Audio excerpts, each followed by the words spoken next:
Thank you very much.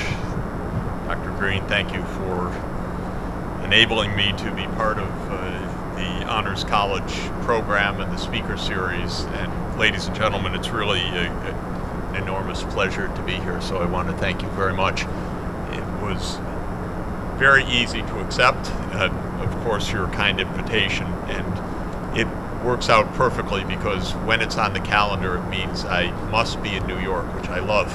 Otherwise, I'm traveling in airports a lot of the time, and just finished 18 days abroad and leave tomorrow. So you can see that you were the magnet that got me home, which was absolutely wonderful, and I'm really delighted to be here.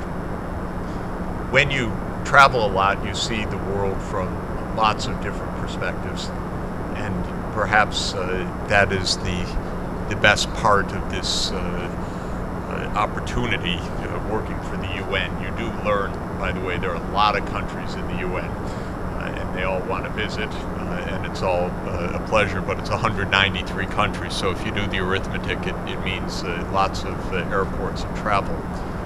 When you go to different places, what you find is that all parts of the world are grappling with common problems right now, tough ones. I would say that while our government may look more lost than other governments right now, we're a bit confused, though the latest word is there's an agreement today that's going to be reached, at least that's what the wires said a few minutes ago. Most governments in the world are feeling that the times are rather perplexing and difficult to manage. And difficult to manage because of the extent of global change. And that global change is coming in a lot of different ways, in economic terms, in technological terms, in social conditions, and in environmental change.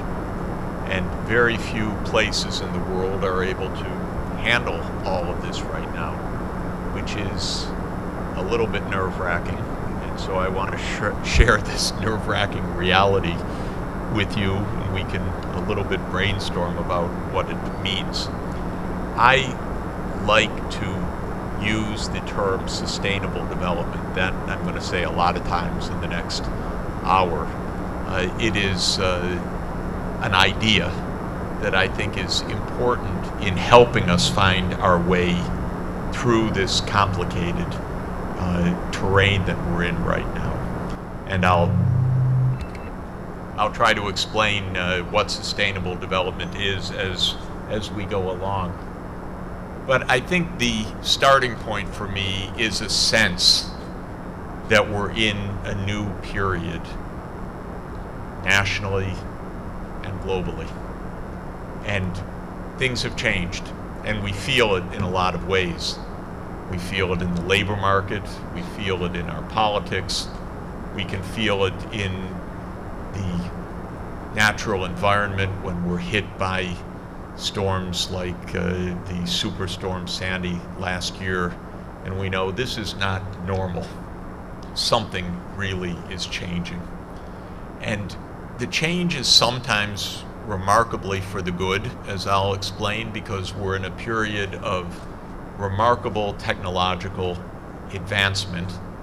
I think, by the way, absolutely epitomized by these guys that we all carry around, our phones that are connecting us instantaneously everywhere, still there, and to all the possibilities that technological change allows. But there are side effects, and some of those side effects are quite harrowing. You'll notice in my talk today, and if you have a look at my most recent book called To Move the World, I like to quote John F. Kennedy. And this is the 50th year, not only of his assassination, which will have its 50th anniversary next month, but also the 50th year of his greatest accomplishment, which was bringing the U.S. and the Soviet Union back from the brink of nuclear war and actually signing an important treaty of the two countries in the summer of 1963, an act of statesmanship which was absolutely remarkable, especially at the time of the height of the Cold War. So we had lots of wisdom and lots of ideas, and I will quote from him a bit, but one of his ideas in his famous inaugural address really also is emblematic of this new era that we are in. Because President Kennedy said 50 years ago, "For man holds in his mortal hands the power to abolish all forms of human poverty and all forms of human life." It's a remarkable idea. He's saying that we reached an age already in 1961 where our know-how, technological sophistication, historical experience made it possible to envision ending poverty. He was way ahead of his time.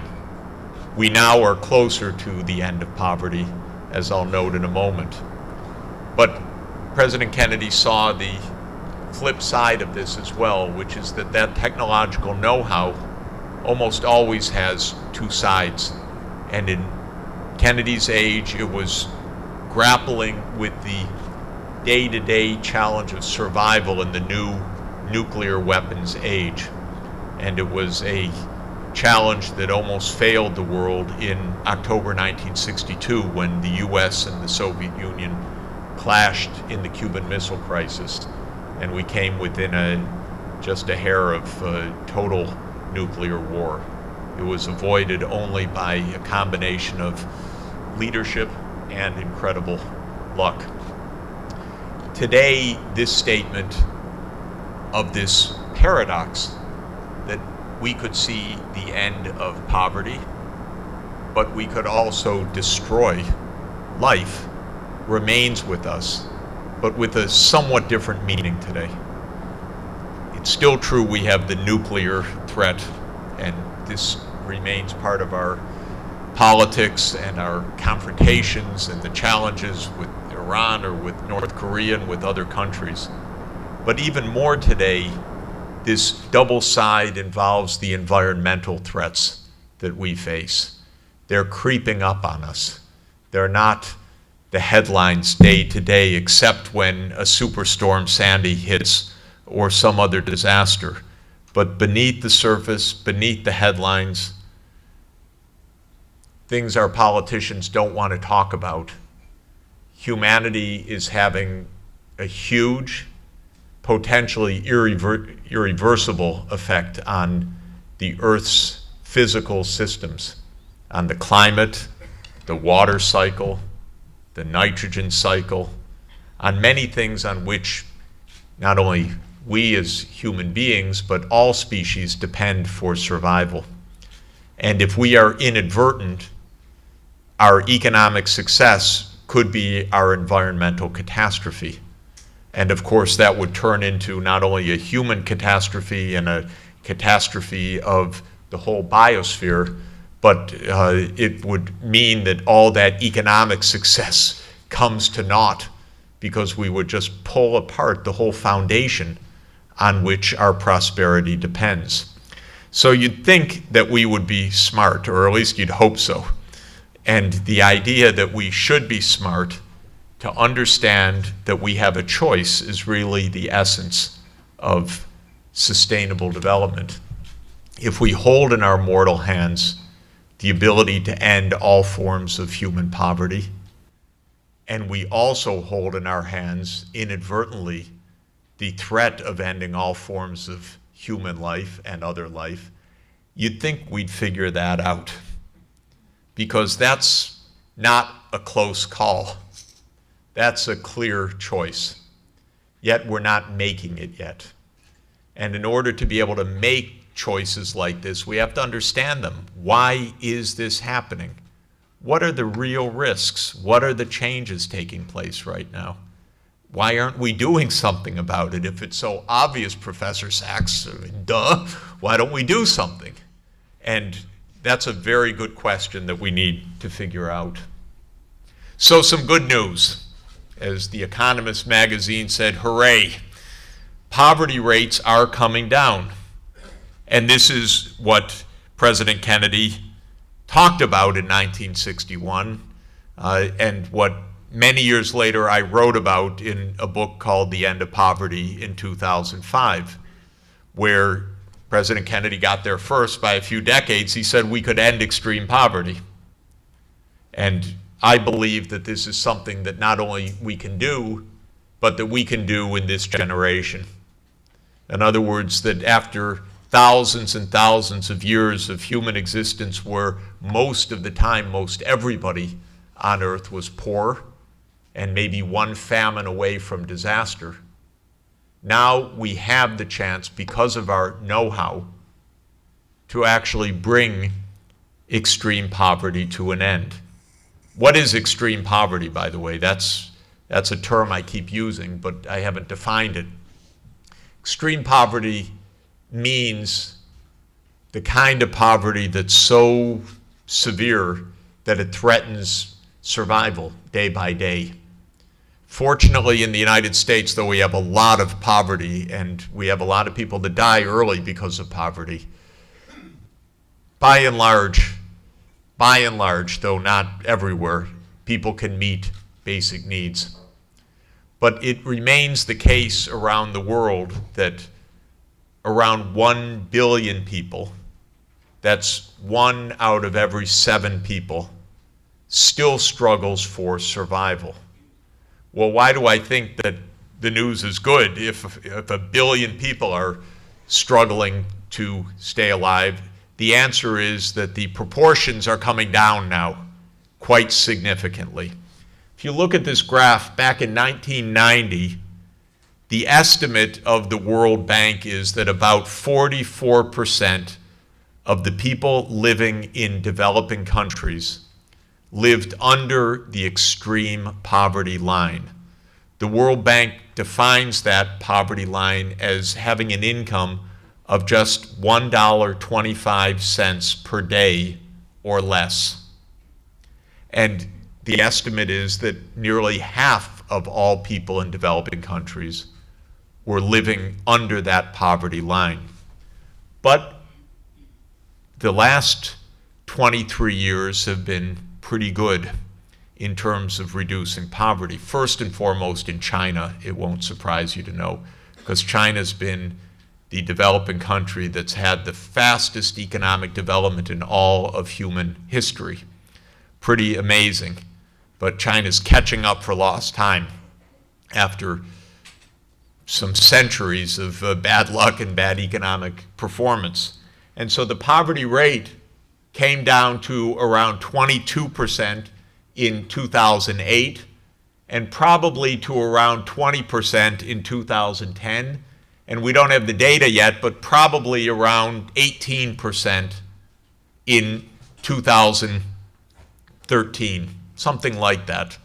And since there are 7 billion people on the planet, we're talking about something on the order of 1 billion or so people still in extreme poverty. But the trend is good. And the trend is so good that it's actually within realistic hope that that line could cross zero by around 2030. So for all of the honor students, this is your first homework assignment. End extreme poverty by 2030. But I always say, before you panic, it's open book, and you can work in groups. And indeed, you have to work in groups. There's no way to do it alone. But if you do work in groups, and you do it open book, and you keep learning and keep studying and find the part of the world you're interested in, whether it's Brooklyn or New York City or Ghana or Bolivia, you can do it.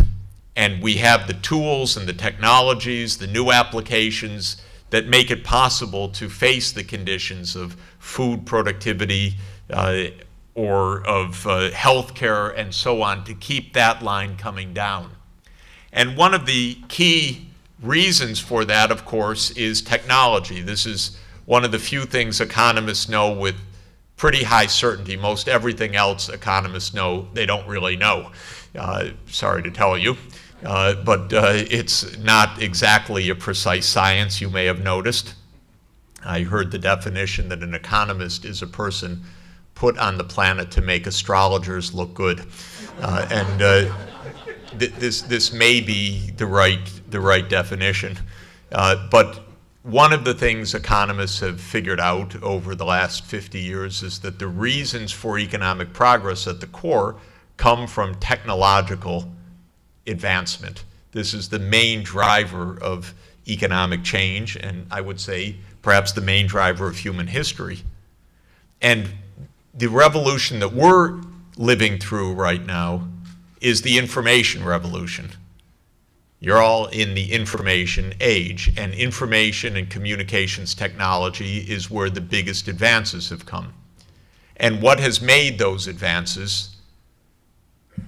What we call Moore's Law. How many students here know what Moore's Law is? Can you tell me? Moore's Law is the basic idea that our computer power is double every 2 years. Exactly right. So in 1965, Gordon Moore, who was then head of Intel, looked back at the previous 8 years. The integrated circuit had been invented, and that meant that you would put transistors into a permanent circuitry, and you could use logical circuits to start building computers. And the number of transistors that you could put into that integrated circuit per unit area was increasing. And Moore said, my word, every 2 years it's been doubling. And so if you do that over 8 years, that's 4 doublings. And that means 2 to the 4th power, 16 times better in 1965 than in 1957. And he said, that's cool. That can probably last another 10 years or so, at least. And Moore was not only correct in the observation, but that was 1965. And 48 years later, it has been true until today. That's 24 more doublings. So now you're up to 2 to the 28th power. And the doublings are likely to continue for another 10 to 20 years. And that produces a curve that looks like this.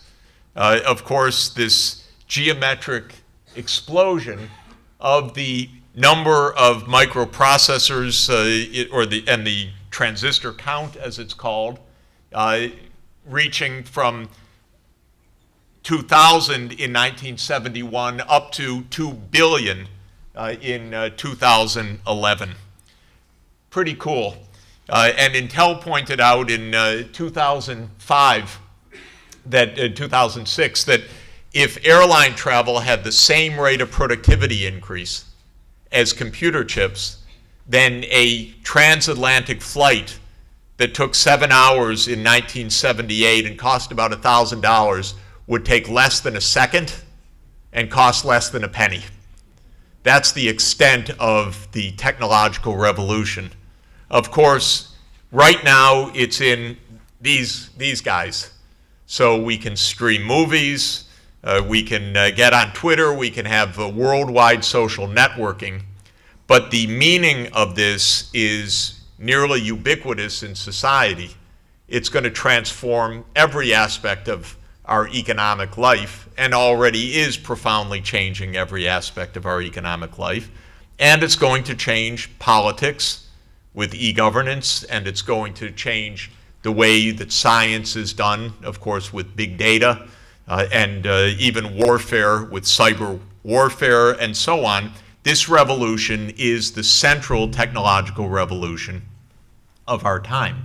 And it's making possible the fight against poverty in many ways.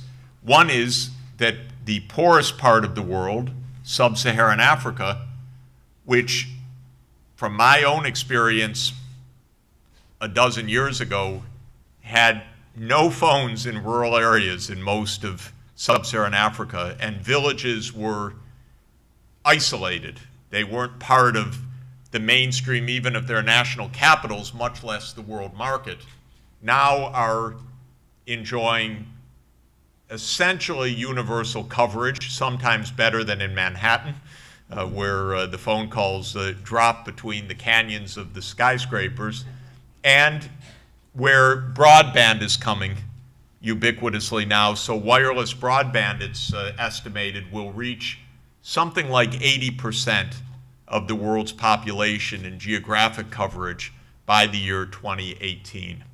So this is all wonderful news.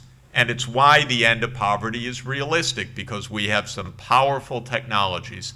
These phones can be held by community health workers who now can live in villages and deliver health care to people right in very poor rural areas where children would normally have been dying of malaria or dying of an infection, but now a health worker with the phone connected to a clinic with advice from a doctor or able to call an ambulance is able to save children that otherwise would have died. And while still there's a lot of poverty, in 1990, the number of children under the age of 5 who died that year was estimated to be about 13 million children. And most of those deaths were from stupid reasons, because almost all of the causes of those deaths were easily preventable or treatable. Last year, the number was about 6 million. So it's come down by more than half. You can see that's a real accomplishment. The cynics say, oh, 6 million still, how do you talk about the end of poverty? But if you look at the trend is really very powerful, and it gives us hope that we can continue on to the full conclusion. So these are the submarine cables around Africa now, bringing fiber optics and the networks of communications and wireless broadband and so forth into the major population centers of Africa. So if I stop there, it's all good news. But now I'm going to talk about all bad news for a while. Otherwise, there'd be no drama here. But the drama is actually quite real, because even with the economic progress, somehow, we're not making it work right. And I think, unfortunately, the US is kind of exemplary in this, I'm sorry to say, because the US has it all. We're so rich in this country. We're so technologically advanced. We have great science. We have wonderful colleges and universities around the country. And yet you feel something's not right. We're not able to translate this into well-being right now the way we would like to. Our government can barely stay open one day to the next. It can't think ahead. We're beset by problems that seemingly are not manageable. And indeed, I would say we have a crisis in this country, but it's not unique to the United States. It's a worldwide set of problems. And to understand it, I come to this concept of sustainable development. So what sustainable development means is that the United States and Canada and every other country should understand that for a normal, decent, functioning society, we need not just to rack up the GNP numbers, the economic numbers, but we need to think about our societies as having 3 major objectives. One is economic, because we want prosperity, decent incomes, fighting poverty. The second is social. We want our communities to work. We want there to be trust in the communities, for people to have support systems, for families to be able to function, for children in poor households to have a chance, for people to not fear their neighbors but be able to trust them, for people to be able to respect the government again, because we don't. We doubt that it's working for our good. So that's a social dimension, sometimes summarized as social inclusion and social equality and social justice. And the third dimension is don't wreck the planet along the way. Because if we wreck the planet, forget it. Where are we going to eat? How are we going to stay safe? How are we going to breathe the air? What if we kill the oceans? We're doing all of those things without knowing it. And we don't even hear about it very often because it doesn't make headlines. And so that's pretty frustrating. And I'm on television fairly often in the morning. For instance, in the Morning Joe show I like a lot, people listen in, but you have 10 seconds to say, the world's coming to an end. And they say, thank you very much, and now the basketball scores. And this is a problem with our discussion, because how do we even have a discussion in such a crowded time? Thank God for the campuses, because you guys are studying, thinking, and you will be leading solutions to this. And we need to overcome the sound bites so that we get to the deeper analysis. So I count there being 4 pillars to real sustainable development: economic, social, environmental, and governance that works once again. So where are we? Well, we have a kind of mess on all fronts. This is what's called the Gini coefficient. Does anybody know what that is? Anybody ever hear of it? So this is a measure of inequality in society. It's a number that goes between 0 and 1. And the higher it is, the more unequal.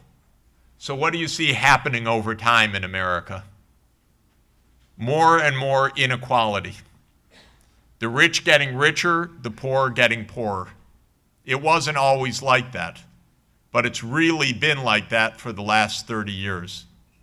And the rich have gotten really rich, by the way. Really rich. Even in the downturn, there's more money than one knows what to do with. And New York is really, as Bill de Blasio says, the tale of two cities, because there is phenomenal wealth. There is, by my count, 41 billionaires in New York City. That's a lot. They have a combined net worth of about $250 billion. Not bad. That's just for 41 people. And then there are very, very poor areas of this city, obviously. And what this Gini coefficient is showing is that inequality in the US has been rising, and the US is the most unequal of any rich country in the world. That may not be exactly true. Of any high-income country, including Europe, the US and Canada and Japan. There could be a very wealthy small oil state where it's even more unequal, but the US is very unequal compared to the European countries, for example, where the gaps of wealth and poverty are much smaller than in the United States. But what's alarming is how much rise there's been in inequality. And another thing which we know is that young people are having trouble finding decent jobs. And so youth unemployment all over the world is rising.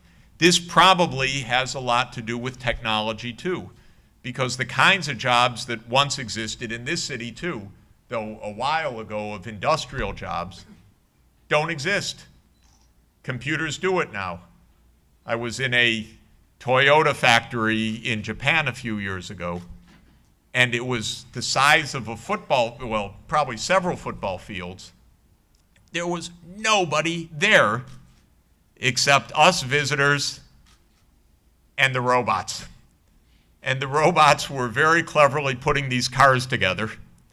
And the little cars were driving without drivers between the rows of the robots, depositing parts into the robots' receptacles in front of them. And each car that was coming on the assembly line was different. You'd have a 4-door, a 2-door, but everything was so well programmed that all the pieces came right to the right place. The robots knew for each car where to be turning the screw, putting in the bolt, welding the materials, and the whole factory had a few people in it managing the robots. They didn't take a lunch break. They didn't go on strike. They didn't protest. They didn't complain. They worked the whole shift. This is part of what technology is. Now, in principle, this could be great for everybody if we all own our own robots and they all produce for us.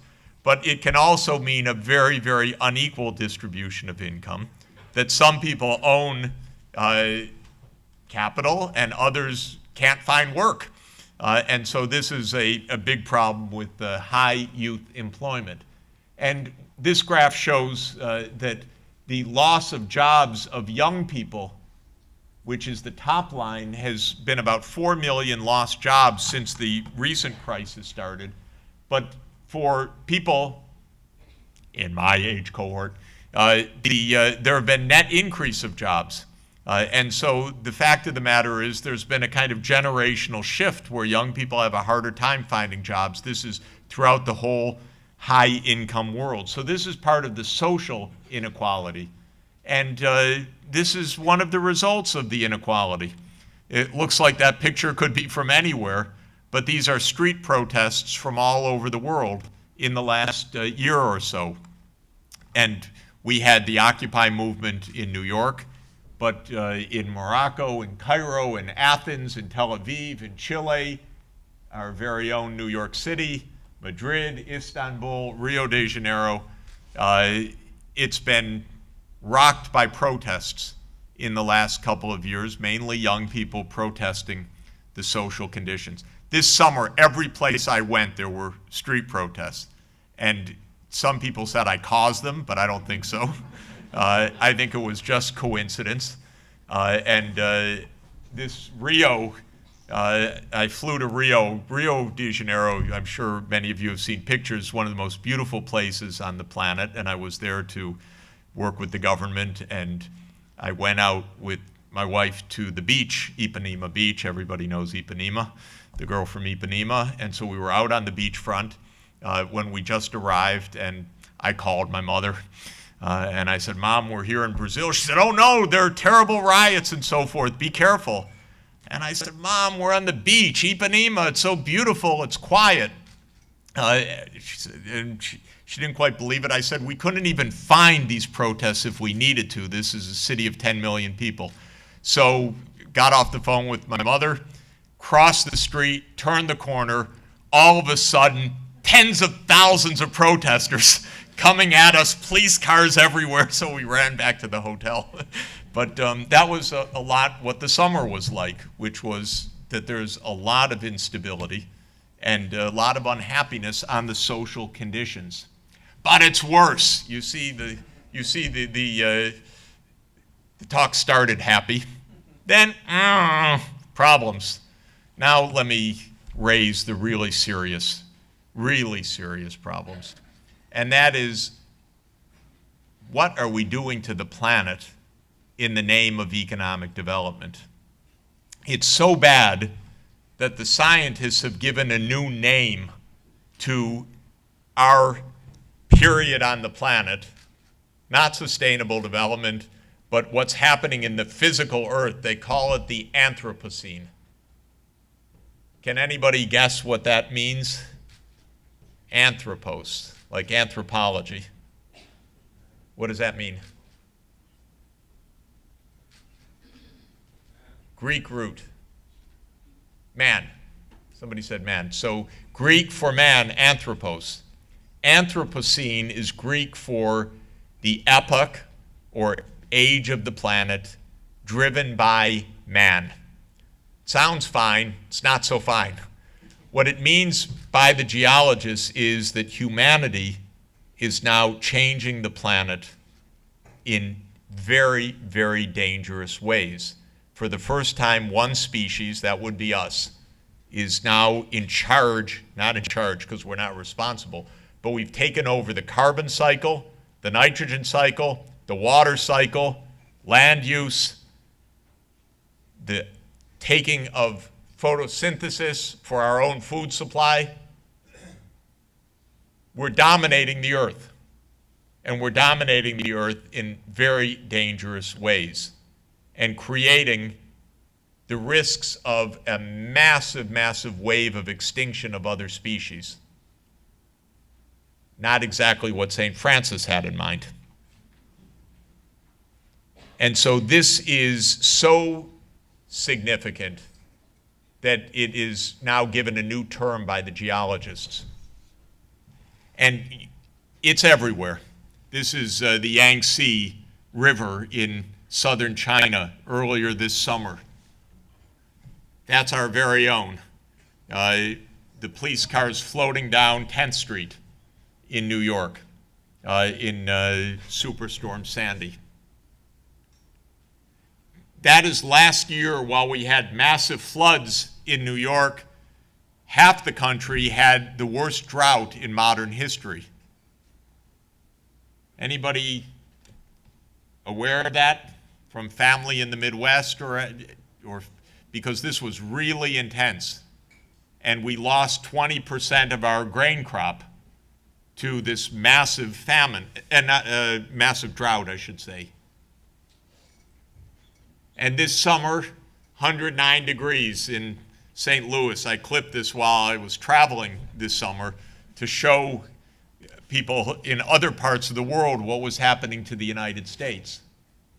And massive forest fires. We have an explosion of forest fires because dry, high temperatures make the forest just tinder for an accidental lightning bolt or human stupidity or even intentional arson, and then you get a massive spread of forest fires in the West.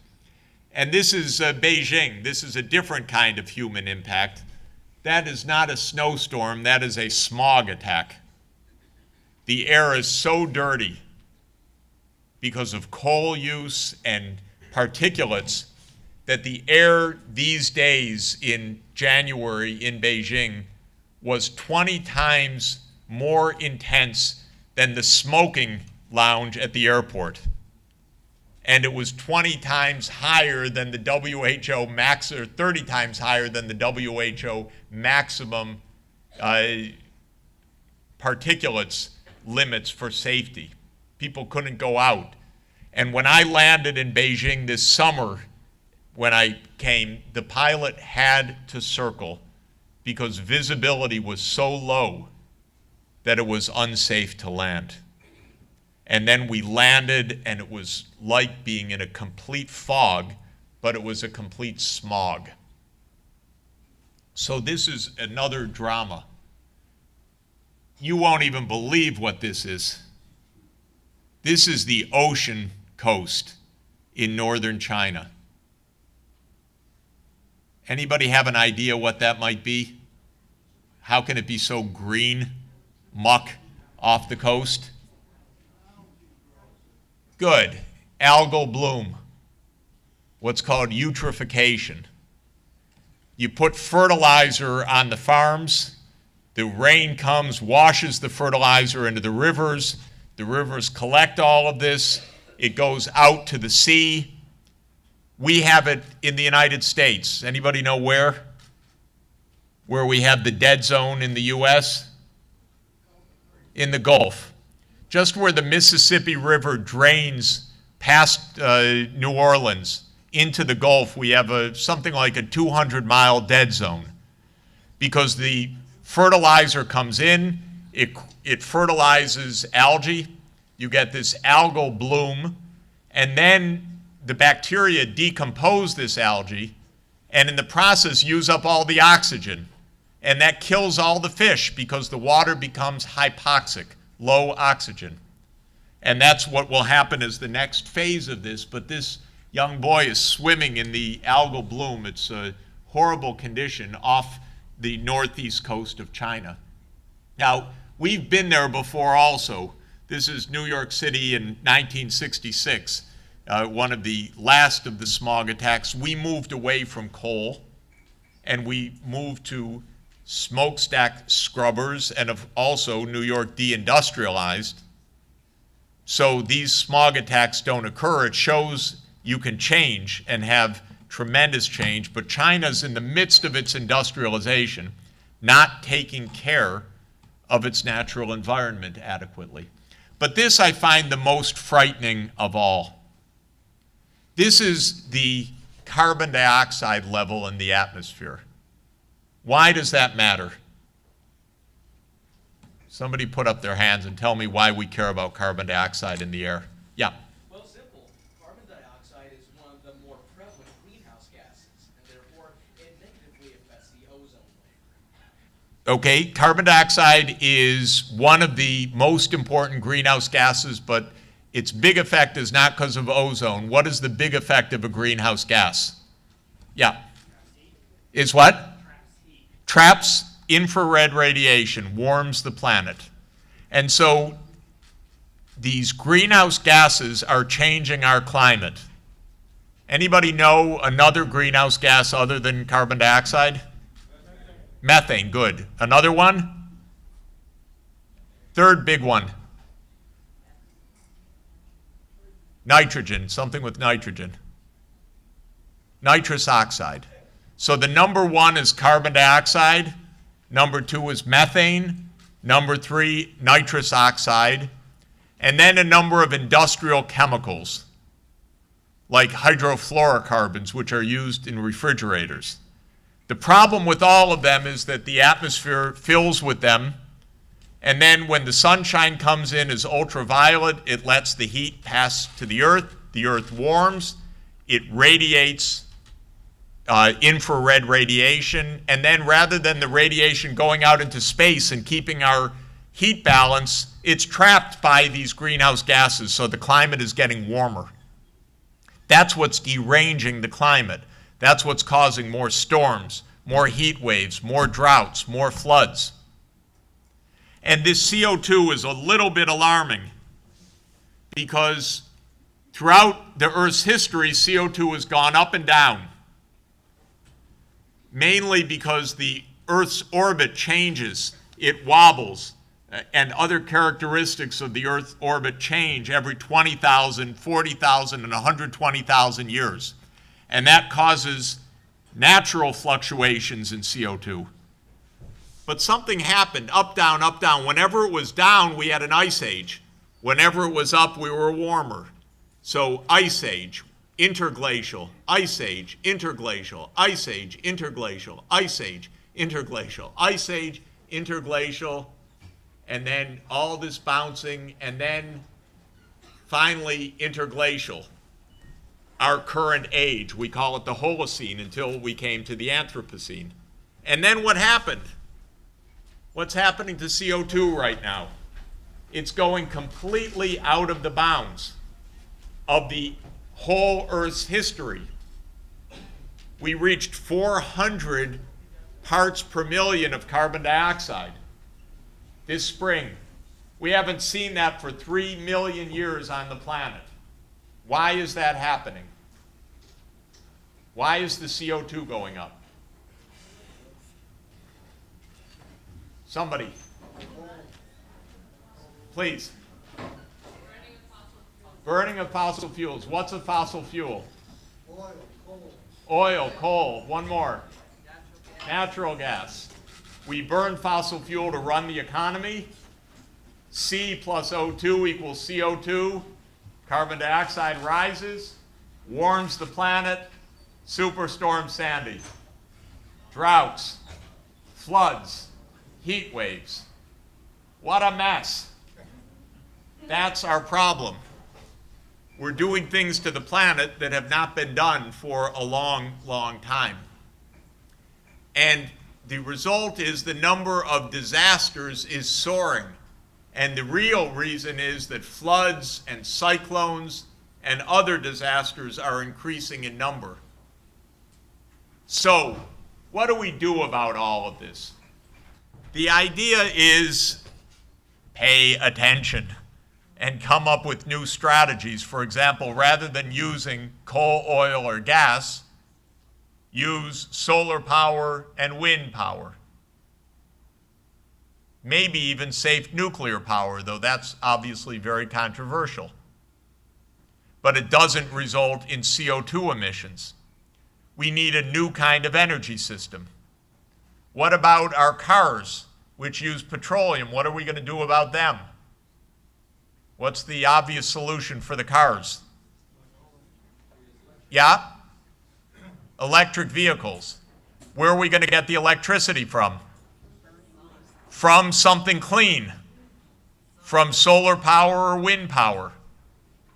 Yeah. How about biodiesel? So it could be other solutions like growing our fuels, but we can't do that if it takes away the land and the food area that we need. So it's competing with other uses.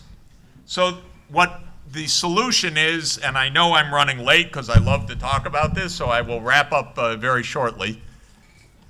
We need to have a holistic approach, an approach that doesn't just go after one thing, but goes after three things, not just after the economy, but after social equality as well as environmental sustainability. And as I said earlier, depends on decent government to help carry that out. And so the world is going to adopt soon, I hope, at the United Nations, some goals for sustainable development, most likely called SDGs, Sustainable Development Goals. And this could be a framework for us to act. Now, very briefly, Secretary General Ban Ki-moon asked me to establish a knowledge network worldwide on how to solve these problems of sustainable development. So I hope that St. Francis will become part of that and that you guys will get involved because we need solutions, new approaches to growing food, to the energy supply, to our buildings and their design, every aspect of our lives, transport, buildings, architecture, urban planning, healthcare, education, energy systems, water use, biodiversity management, farm systems need to be re-engineered to be consistent with the physical environment as well as with our economic prosperity. And so I'm hoping that this new Sustainable Development Solutions Network can actually help provide solutions. We proposed some SDGs. I'm going to leave the PowerPoint for you to look through them. Students are welcome to email me afterwards also with questions or comments. I'm Sachs@columbia.edu, so I'm very easy to find. I had to negotiate very hard for that because usually they stick in numbers and letters and all sorts of things, and I said, I want my name there. So it's easy for you to remember, Sachs@columbia.edu. But this is a list of what we recommend as possible sustainable development goals. Let me finally mention some good news, some bad news, and your choice. The good news is that our sustainable technologies are getting better and better.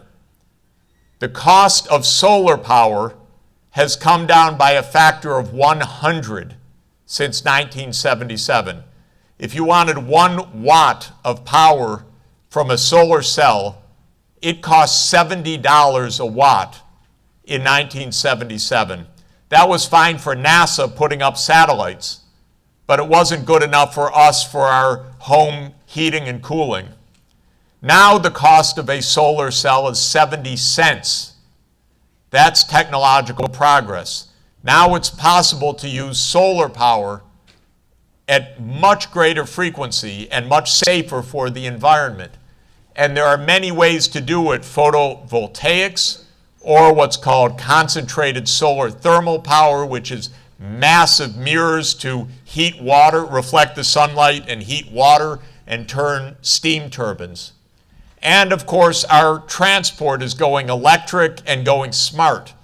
Cars are becoming self-driving. There already are a number of models on the road that basically, in fairly normal conditions, will steer for you, brake if somebody steps in the way, and maintain safe distance and speed from other vehicles. The technology is ahead of the liability laws, basically. We could go pretty quickly to self-driving vehicles, except for the fact that it might break down once in a while. But most of the time it would work. Most is not good enough. But we're getting closer and closer to these new technologies. And this is a picture of an interesting idea which may or may not prove right, which is at the power plant that burns coal or gas or oil to capture the CO2 before it goes in the air and to pipe it into the earth into some safe geologic deposit, what's called carbon capture and sequestration. But technology is always double-sided. You can't depend on knowledge simply to solve problems, because knowledge can do things that aren't so good also. And this is an example, in my opinion. Shell Oil doesn't agree with me. But this is their big new vessel. It's the biggest ship that's ever been made. And what it does is pump natural gas from the seabed and then liquefy it to put on tankers to send to China. And it avoids the problem of drilling in the deep ocean and then somehow bringing it back to land area. You just bring it back to the ship. So it's this giant technological wonder, but it would mean even more burning of fossil fuel, not less. Or our hydrofracking, which is yet another way to drill for fossil fuels. Or yet another absolutely remarkable technological hope, but could wreck the planet. Underneath the water in the deep ocean are ice deposits. Within the ice, methane is frozen. And these are called methane hydrates because it's methane and water in ice formations. It's vast amounts of methane. So if someone could tap that for energy, we would be burning lots of low-cost energy, but we would be putting lots of carbon dioxide into the air. It's been thought up until now that these methane hydrates can't really be tapped for energy. But very creative engineers in Japan figured out how to do it on an experimental basis. And what you're seeing here is that they're pumping methane from the seabed and then flaring it to demonstrate that they're really getting methane from the seabed. You'd say, great, how clever the engineers are. And I would say how quickly we could wreck the planet. Because if we try to burn every bit of the fossil fuel we can find and pump, we will absolutely destroy the basis for our own economy.